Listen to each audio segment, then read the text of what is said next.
आउ एक लघुचाप पड़ा मूलधुआ गणेश पूजा भिजिब उपकूल ओडिशा। उत्तर आंध्रप्रदेश उपकूल सृष्टि होछि घूर्णिबलय। आसंता 24 घंटा मध्य घूर्णिबलयटी लघुचाप रूप नेब। पश्चिम केन्द्रीय बंगोपसागर में लघुचाप सृष्टि होगा पर कालीठू उपकूल और दक्षिण ओडिशा रे वर्षार संभावना रही। ए लघुचाप प्रभाव में आज विभिन्न स्थान में वर्षा आरंभ होगा बेले आसंता काली अर्थात 6 तारिख वर्षार परिमाण वृद्धि पाइब।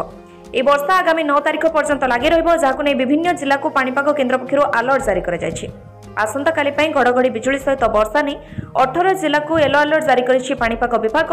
ई जिला मध्य बालेश्वर, भद्रक, जाजपुर, केन्द्रापड़ा, कटक, जगतसिंहपुर, पुरी, खोर्धा, नयगढ़, गंजाम, गजपति, रायगड़ा, कोरापुट, मालकानगिरी, नवरंगपुर, कलाहांटी, नुआपड़ा और बलांगीर रही। अन्यपटे 7 तारिख में दक्षिण उपकूल में प्रबल वर्षा संभावना रही। 12टी जिला को वज्रपात वर्षा नहीं येलो अलर्ट जारी कर गणेश पूजा प्रबल वर्षा नहीं 9टी जिला को येलो अलर्ट जारी कर जिला मध्य पुरी, खोर्धा, कटक, जगतसिंहपुर, केन्द्रापड़ा, जाजपुर, नयगढ़, अनुगुल और ढेंकानाल रही। ब्यूरो रिपोर्ट अभय न्यूज ओडिशा।